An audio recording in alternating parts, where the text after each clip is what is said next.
gather, good friends, come gather anew. Not like the way we all used to do with a hug or a handshake, a cuddle or two, but on Skype or on Zoom and a meter or two. Between me and you, between me and you, the future is resting between me and you. Well, I'm very happy to meet up with probably one of the most famous priests in all of Ireland, although with a shrug he would dismiss that. Father Brian Darcy, you have created a whole new clerical constituency by bringing the light down from the high altar into the shady ballroom corners. When did all that begin?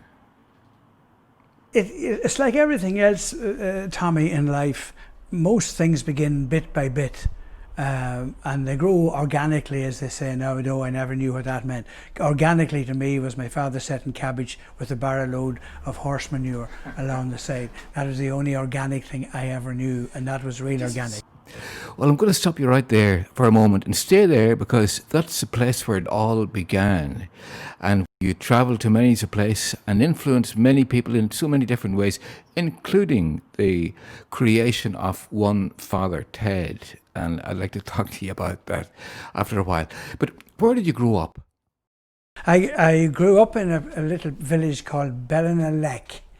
It's about 5 miles outside Enniskillen, or really, when I'm in my more philosophical days, I say Enniskillen is 5 miles from Fermanagh, because it's the centre of the universe. Yes, yes. And it's a lovely little place that has grown too at the time. It's only in Northern Ireland you do this, but it was a Protestant little enclave. We were the only Catholics in it. Yes. But the local Gaelic club was called Fermanagh, Art McMurray's, Fermanagh Art McMurray's.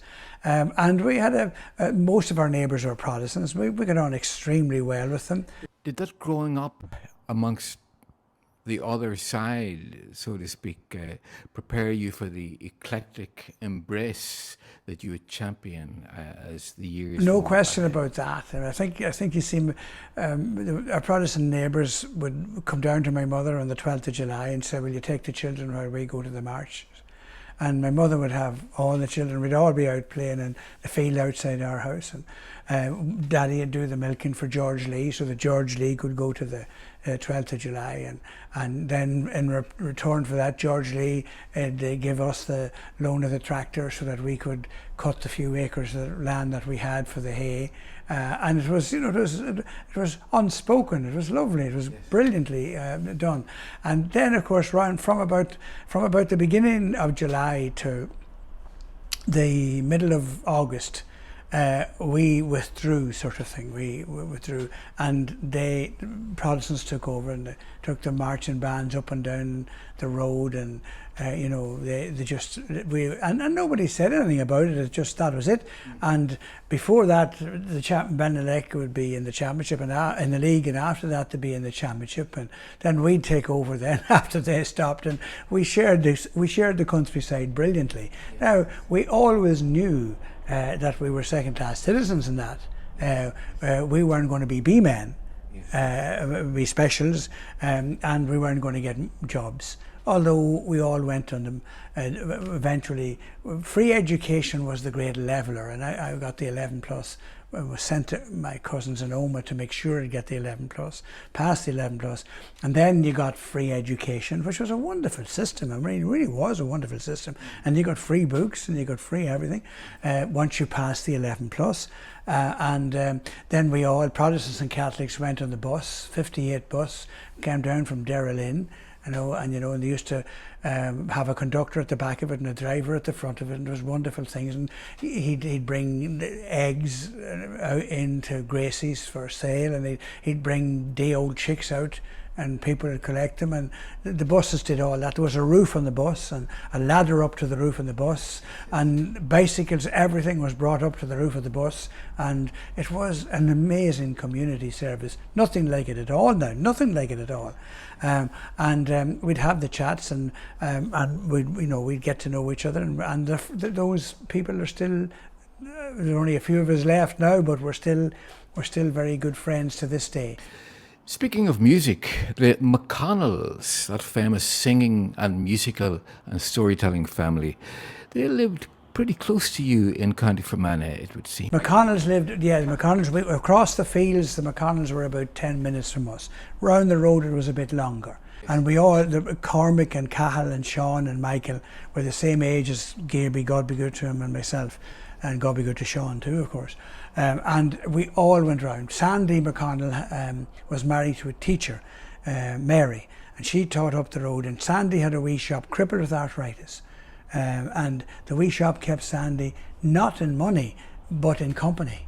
People had come in to Sandy to buy a pound of sugar, and they'd be there all day with Sandy, and they'd talk football, and it's the only place in the country you could get the Irish press, because it was a football one, and Sandy and my father ran the football club.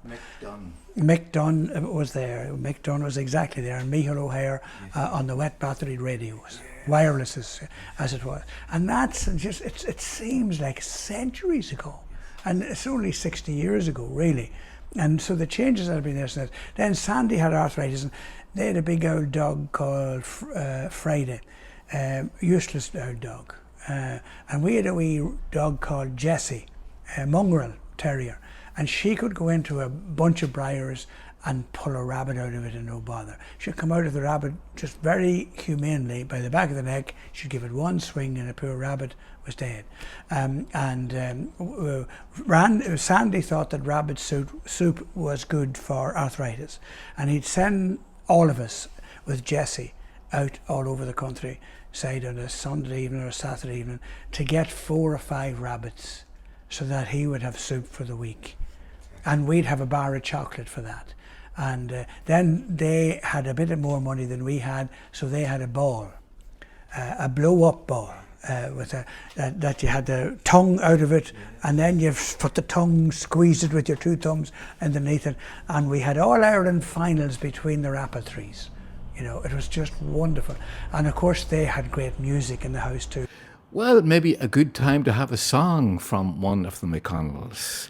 This is Mickey, the youngest, Mickey McConnell, a wonderful songwriter, wonderful storyteller, writer, journalist, and so on.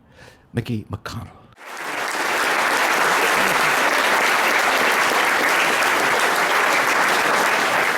You worked in the Irish Times. I did. I eventually worked in the Irish Times. I started off in my local paper in Enniskillen, the Fermanagh Herald, and went from one provincial paper to another, eventually working for the Irish Press Group. And then I was the reporter for all the various provincial papers.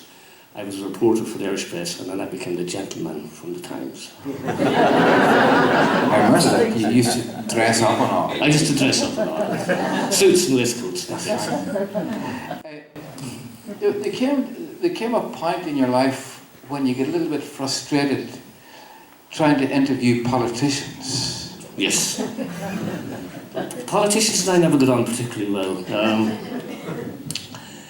I know the song you're talking about, Tom. My misfortune was I had a good shorthand note. Pitman shorthand, something that you hear of nowadays. And I used to have to do an awful lot of Dáil coverage.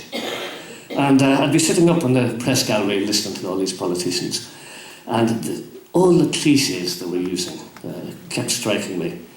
And I said to myself one day, are there enough cliches with which to write a song?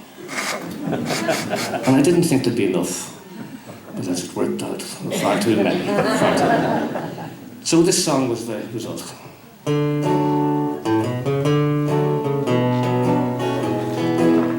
that's the first cliche, right?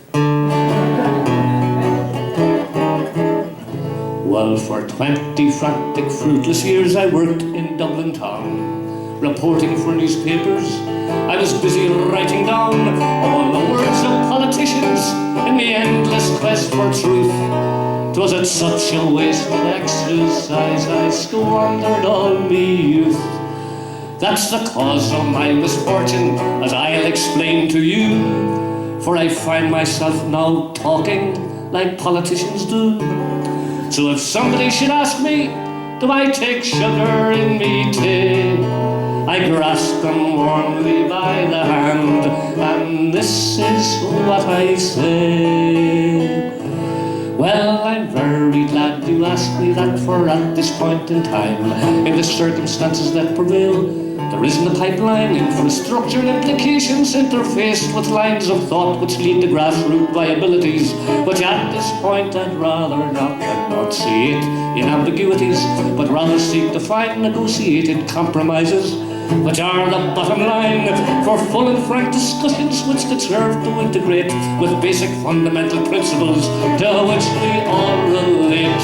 Not in doctrine or philosophy, which any fool can see in inescapable hypotheses confronting you and me, but in the interests of the common good. Now you need never fear, for I have the matter well in hand, and I'm glad I made things clear.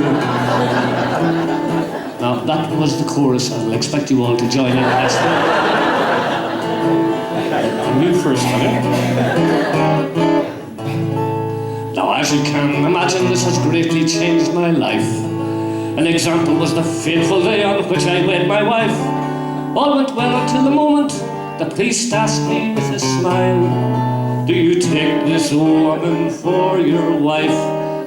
And swiftly I replied, well, I'm very glad you asked me that, for at this point in time, in the circumstances that prevail, there isn't a pipeline, infrastructure implications interfaced with lines of thought which lead to grassroots viabilities, which at this point I'd rather not enunciate in ambiguities, but rather seek to find negotiated compromises, which are the bottom line for full and frank discussions which could serve to integrate with basic fundamental principles to which we all relate.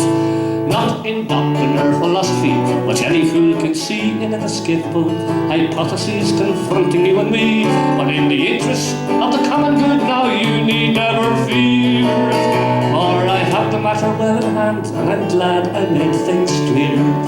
I didn't hear you, lads.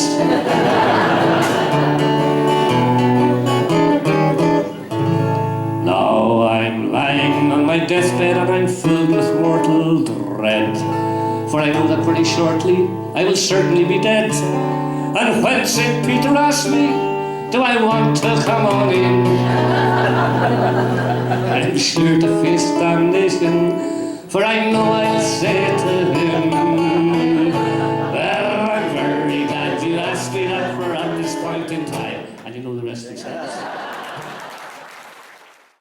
I'd asked poor Mickey, and Mickey was the youngest of the McConnells, you see. So I remember we had to go and hunt for rabbits in Cleanish Island, where Colin Bannis started off, where he was educated in Cleanish Island. Our parish is Cleanish, and he was educated there.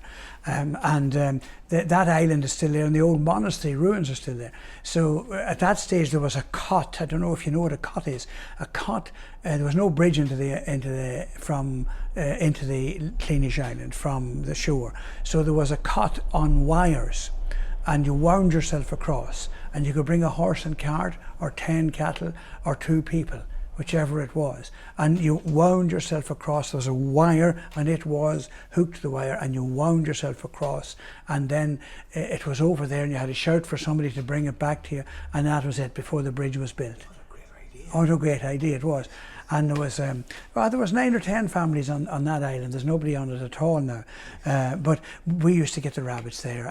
But Michael one evening, and God, I remember Mickey one evening, he was the youngest of the McConnells, you see. He got really afraid because it was about 4 o'clock on a winter Saturday. And the dark was coming down, and the head was going, how will we get across this water? Are we going to be here for the night? But we had only got 2 rabbits, and we had 2 more to get. You see, so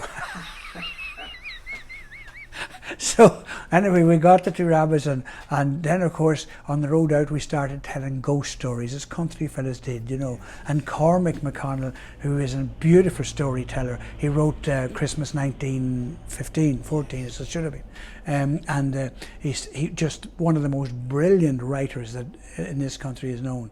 And of course Sean was a more sedate writer. He ended up the agricultural correspondent for the Irish Times, and Cahill became Cahill became the vagrant musician. Boys of the Loch and the wonderful flute player, and he was always, and Cahill was even better than a dog for telling you where the rabbits were. He had a sixth sense, and the dog would come out of a brand of bushes and we'd say, there's no rabbits. Cahill said, no, and he used to do that with us, when he'd suck his nails, and he'd say, no, I think there's a rabbit in there. I don't think we should leave it. And we said it's very sensitively and quiet. Yes. And you'd put the dog in, and 9 times out of 10, the dog would come out of the rabbit.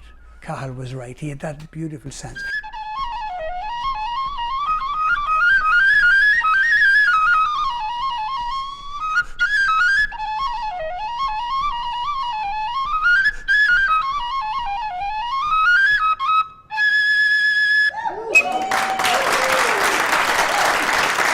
Growing up in that particular place of Fermanagh, where there was a lot of songsters and songs and music and writers and so on, must have been a very rich cultural growing up. Isn't it a funny thing, you know, that out of that wee area, there was, and this is the final thing, there was Martin O'Brien, the journalist, there was me, the journalist, there was Jennifer Cathcart, the BBC producer, there was her sister, Marion Maxwell, a great writer and historian and all the rest, and there was Sean McConnell, and there was Mickey McConnell, and there was Cormac McConnell.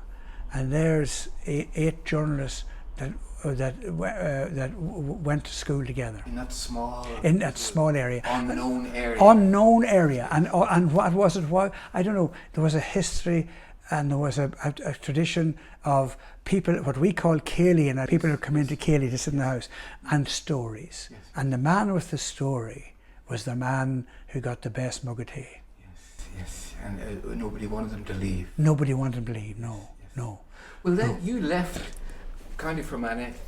You got ordained in... Got ordained in 69. I entered the priesthood in 62. Mm-hmm. 62. God did what we called then our senior. Maybe would you have done the senior, what you did? And did the senior and passed the senior and joined at 17. Was that an obvious path for you to take? Not at all. My father and mother never wanted me to be priest at all, under any, because they thought I wasn't good enough. And I wasn't going to be the kind of priest that they thought. They had an image of a priest which I didn't fit. Yes. Do you understand? Yes. There were good people, and my mother brought me to Knock on a parish pilgrimage, and she said, if you still want to go, I'd gone to confessions in the Grand, the monastery near us, same as you'd have up here, and the priest said to me, what age are you? And I said 15, and he said, did you ever think of becoming a priest? And I said no. And he said, why? I said, well, I'd rather play football. And I like music. Well, he says you could still play football and like music and be a priest, you know. He asked me to come down again to talk about it. And those days if a priest told you to do something, you thought about it. So I did think about it, and 10 of that my class became priests in St. Michael's that year. Yes. And most of them are still in priest too. Much more conservative than I am, I would have to say, and much of the, you know, they're older in their mentality than I am, almost all of them.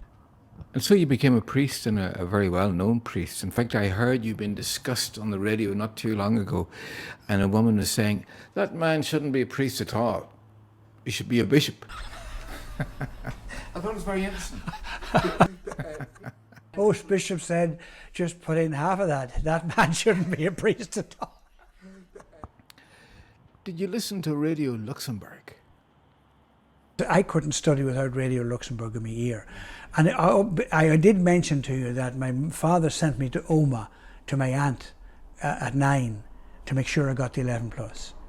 And Oma, if you remember, was for the Melody Aces, the Clipper Carlton, Brian Conn, the Buckaroos, the Plattermen, Frankie McBride, you know, and all of them were around that. So you were instant into bands and music instantly. Yes. That new type of music. We had the traditional music at home. They had the new type of music, and so they were.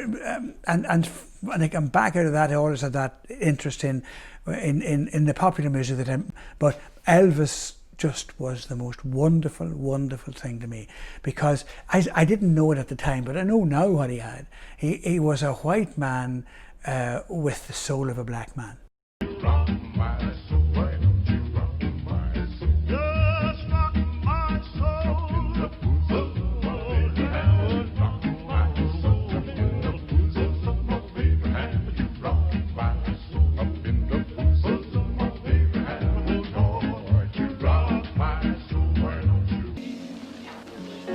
Well, you rock my soul. Down in the woods, Listen, my baby, and me rock, rock, rock, down in the woods. Listen, my baby, and me rock my soul. Down in the woods. Listen, my baby, and me rock.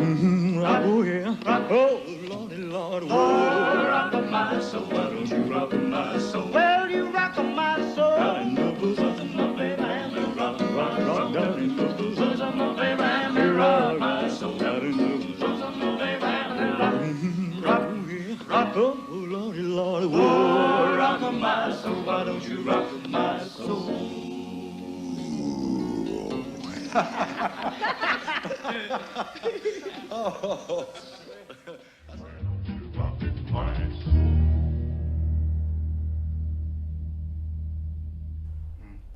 You had the music of the you know, the traditional music that came from the soil, because American music was an amalgam of everything, as you'd hear roots music, American roots music is now. It was just incredible. No other movement has affected me like Elvis did. And later in my life, I went to Nashville and got a train and went up to Memphis on my own, and went to Graceland. And first of all, surprised at how small Graceland was. Then I went round it, and every room where this song was written, that song was written. And you went to the room then where there was 262 gold discs on a peaked wall. And that's the room where Elvis died alone. Was imprisoned by his own success.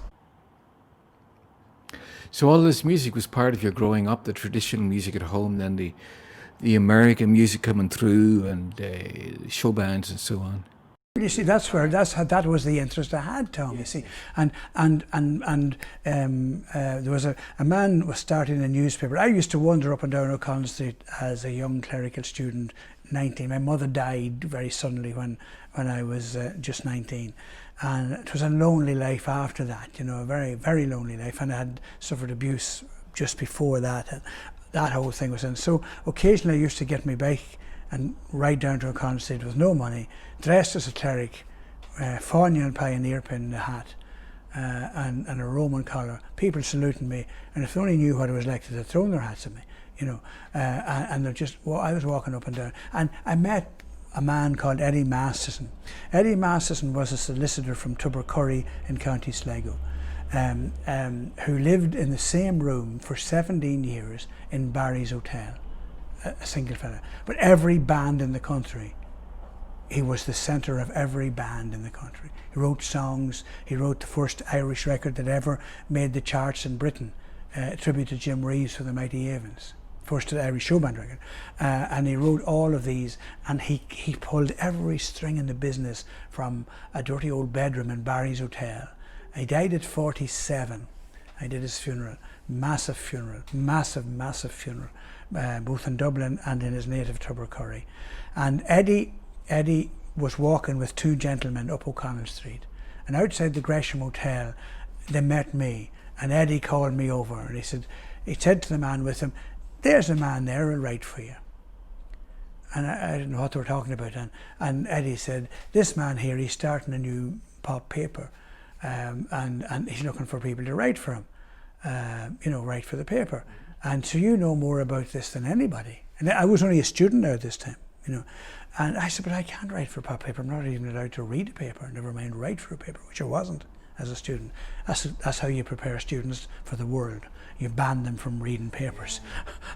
And so and this man said to me, "What's your father's name?" And I said, "Hughie." He says, "Grand." He said, "You're going to be Hughie. Get a couple of articles into that man about show bands and about records." And the man was Albert Reynolds. He later became Taoiseach. Later became Taoiseach and brought peace. Yes. Essentially man to the peace. Yes. As Jerry Adams was saying the other day, he's the one man who never gets the credit he deserves, because it wouldn't have happened without him. And Albert said, "Right, okay." He says, "You won't get any money, but sure, it'll be a great preparation for you." And for 3 years, I surreptitiously wrote under the name of Hughie and the Rambler. And so by the time I was ordained, everybody in the band business knew me. And so now that I got the freedom that I had in the staying at night from 1970 on, I went down to the ballrooms on my Honda 50 every night and became the centre of it, and then wrote on my own name after that. And then 1976, the Sunday World asked me to write for them, and I've been writing every single Sunday from 1976, just completed 44 years. That must be something of a record. It is pretty much, yeah. It is pretty much a record, yeah. So that's it, you know. When I said it happened organically, that's what I mean. I had no plan. I just, when people asked me to do something, I said yes. And the strange thing was, the yes led to in a road that I never knew it would. Yes. Well, a priest going into a ballroom, would there be a certain standoffishness from the patrons there when you would walk in? No, to be honest with you, I never experienced that. I went into the ballrooms, and Christy Gunn and Matt Carolan and Con O'Mahony and all of the boys, the great Paddy Kennedy, that was midfield for Kerry, probably one of the greatest, one Mick O'Connell says was the greatest midfielder ever. He was manager of the Crystal.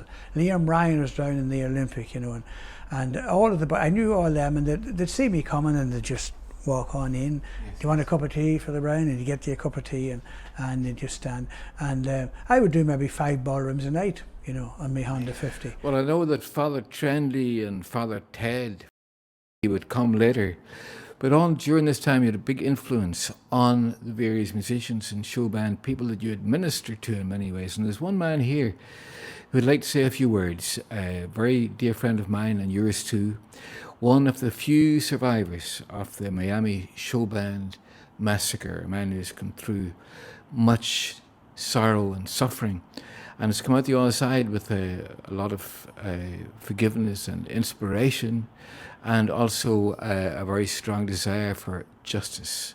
That's Stephen Travers. Stephen. We wouldn't have, got through these things in the manner we did. He was a great help, as you know, I don't know if you're aware because you were on the folk scene. Now, I don't know if he was the unofficial chaplain to the folk scene, but he certainly was the unofficial chaplain to the show band scene, and perhaps the beat groups as well. So he would walk into any dressing room and walk past the bouncers. He would walk past the door staff. Everybody knew him. He was very, very, trendy. It looked like he was one of the band, but he would come in, and I think he was probably a member of every single band that was on the circuit. When you consider it like that, because he was one of us, There weren't sort of, not that I can remember that there wouldn't have been sort of kneel down and somebody bless you. There were fairly informal confessions, Yes. But there was a rumor there at one time. I remember Brian saying might have been on the Late Late Show, that one of the things that he would like to have done, although it wasn't possible, was to get married and have a family. And when he said that, I know there was a lot of show band men quaking in their boots, because they were hoping that Brian would never give up the vow of silence. There'd be a lot of them in trouble. Stephen Travers. There's no danger of me giving up that. It's one of the reasons I don't drink.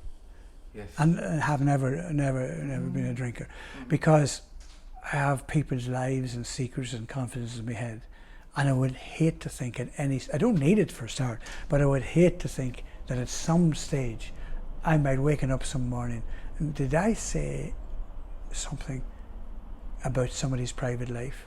Did I even indicate that of something about a person that I know? So the secrecy of confession was huge part of my life, and of course I've heard far more confessions in ballrooms, because eventually people got to know me, and they knew that when the band playing and the people shouting, they could say what they liked to me, and I wouldn't have heard a word they were saying, but I always give them absolution anyway. Yes. And because really and truly, that's what a priest is for. He's not there to be a judge. He's quite simply there to say yes to God's mercy. Wish Brian all the best, and we need good people like him, Tommy, and I want to thank him personally from myself and from my family for being there always for us when you have good days and bad days, and he's always been there for us. God bless him, and God bless you.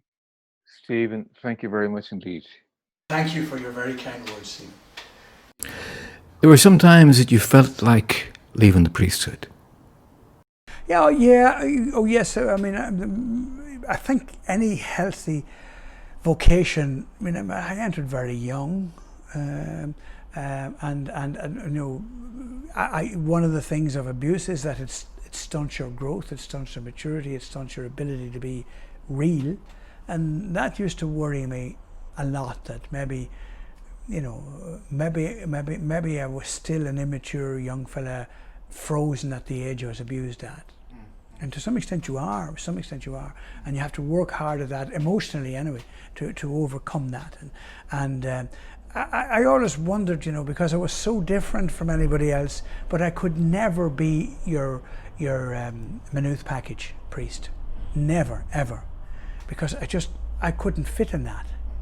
And I used to say to myself, maybe I'm in the wrong thing, maybe I shouldn't.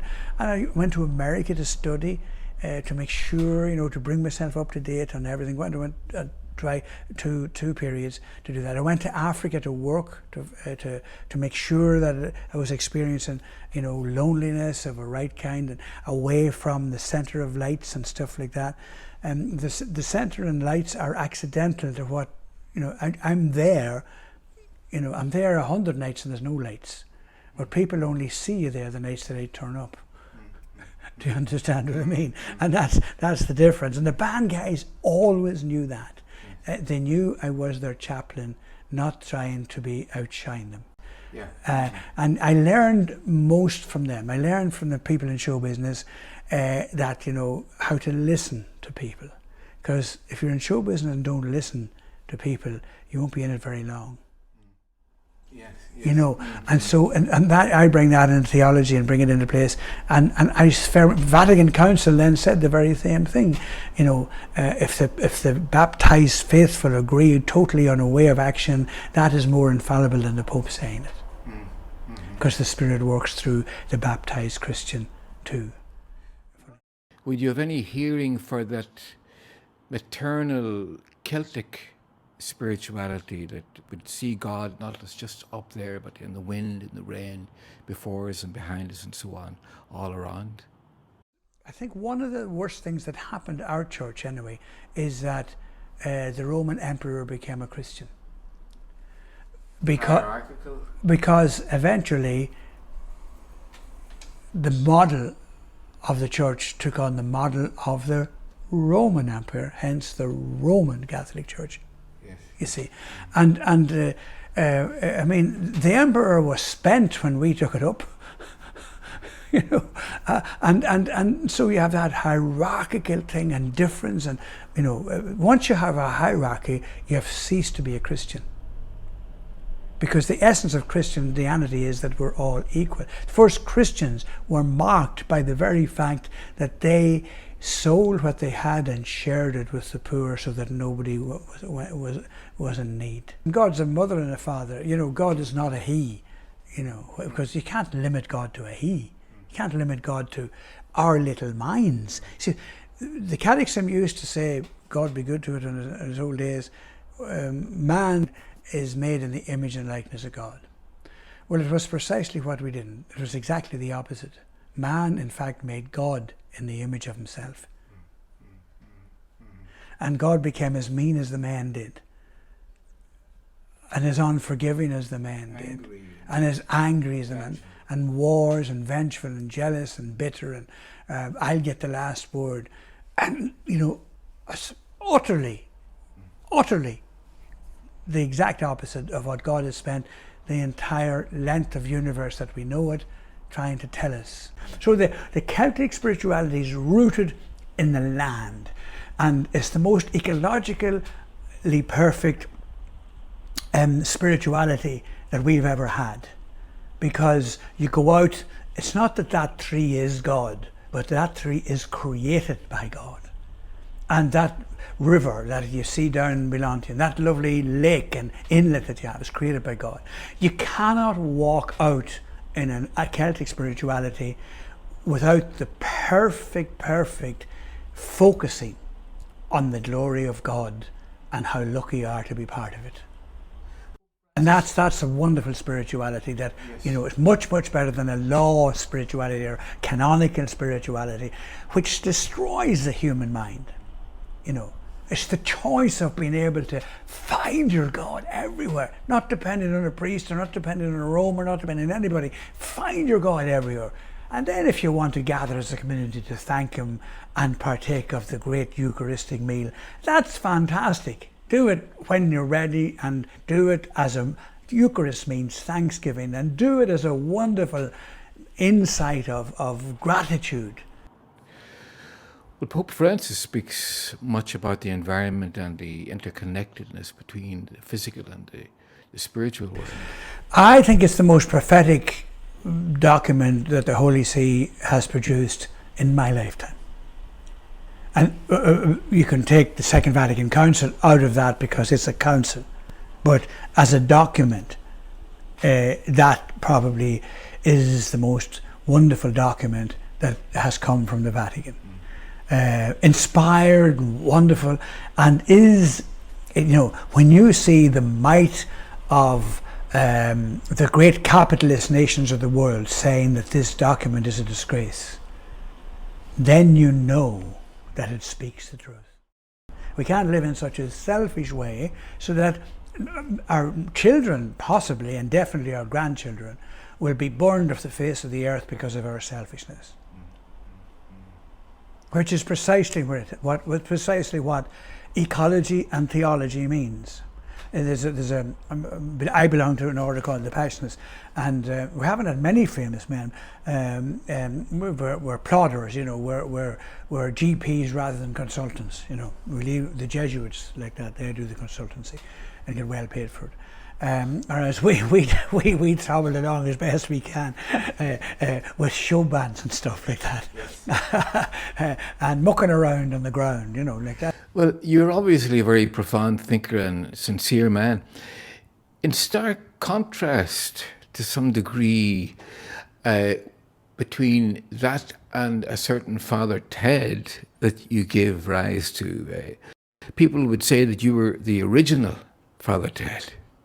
Real Father Ted. Tell us. If you call me the real Father Ted, I'll call you Dougal. So take your choice, Tommy, okay, and make it. Father Ted is Dermot Morgan, of course, and a great script, of course, but which came out of Dermot Morgan discovering for himself that he could play a priest very well.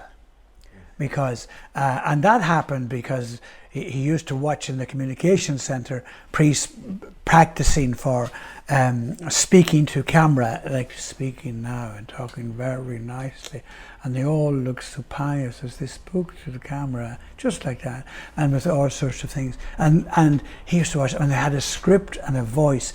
I used to say, once they saw holy words, they automatically presumed they had to have a holy voice. And, you know, and priests still do it to this day. Very many people, lay people, getting up to read at Mass. They're the nicest people in the world till you put holy words in front of them, and then they become terribly holy. You know, as if holy words had to be spoken of holy words. You know, it's the Word of God, so leave room for God. You know, it's not you, it's God. God's in the middle of it.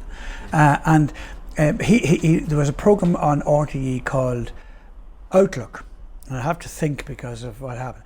And every night, it was when Ireland, thought it was religious. It had a certain amount of religion, but not an awful lot of spirituality, to be honest. But there were my father and your father and mother and them. They were really good people, you know, but they thought they were awful people. You know, but they were really good people, and it was this burden of having to do this and fasting during Lent. I remember my mother, and I remember doing it too, that we had if you wanted to go to communion on a Sunday morning or any morning, you had to let nothing past your lips from midnight the night before. And even if you had to cycle to Mass or walk to Mass, 3 or 4 miles, you had to do that and walk home from Mass before. If you had to do the milking before you went to Mass, you did it on an empty stomach.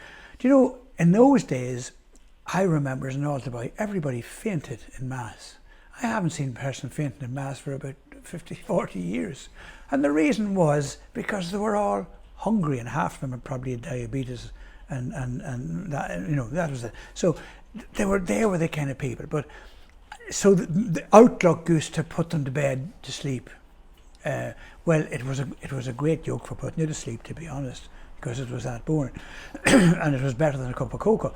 But Dermot Morgan saw this, and Kevin Marrin, God be good to him, was the editor of the Sunday World at the time, and Kevin used to send Outlook up hilarious because he had a television column in the back page which everybody read, and he used to send everything, all the sacred cows, and so he used to call Outlook "Look Out," which I think was a great phrase. So that was the thought pattern that went into Dermot Morgan, saying, I could send up this by dressing up as a priest.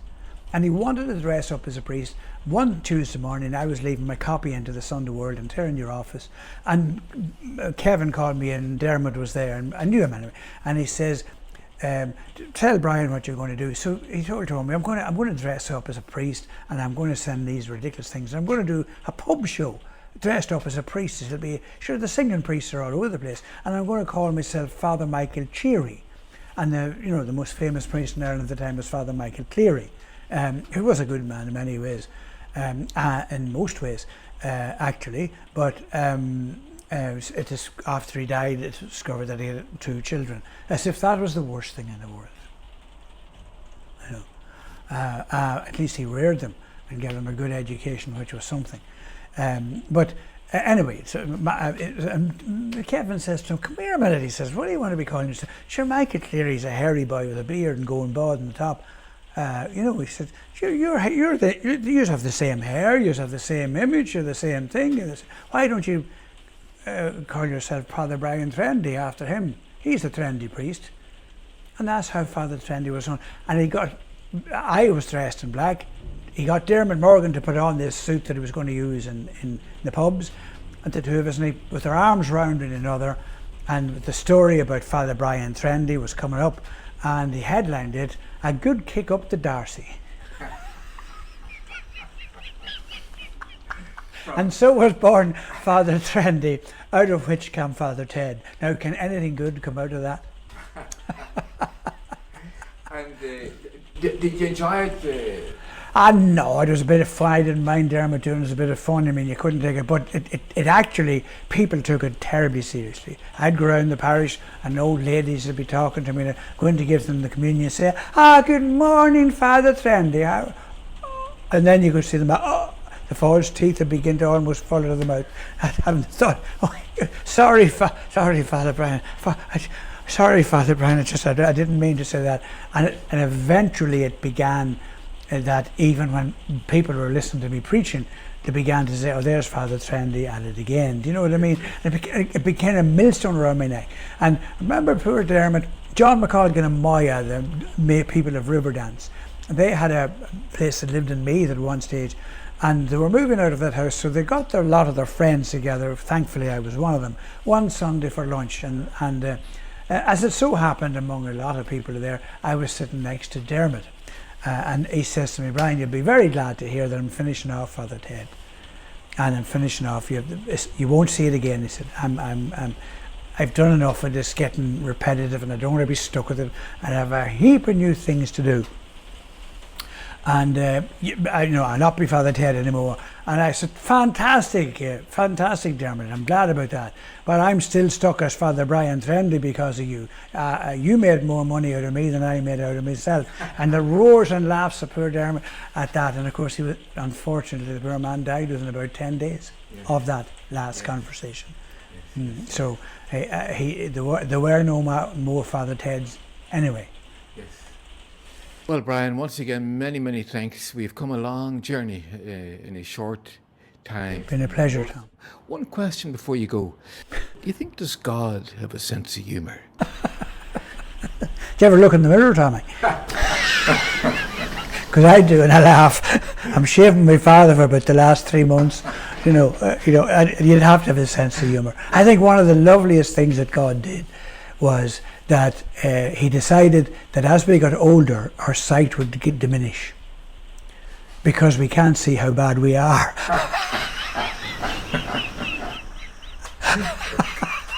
So, God has a sense of humour. There's nobody has a better sense of humour than God. Thank you very much, Father Brian Darcy. It's been a pleasure, Tom.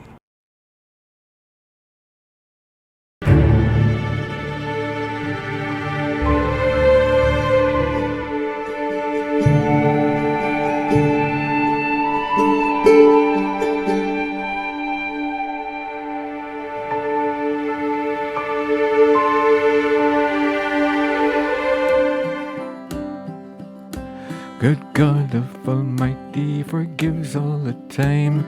Humans forgive just some of the time. Nature forgives but never forgets. It takes what we give and it gives what it gets. Between me and you, between me and you, the future is resting between me and you. So good friends and companions, be safe and be true. Friendship and love is the best we can do. The virus of hatred has not gone away. We all need each other to show us the way. Between me and you, between me and you, the future is resting between me and you. Between me and you, between me and you, the future is resting between me and you.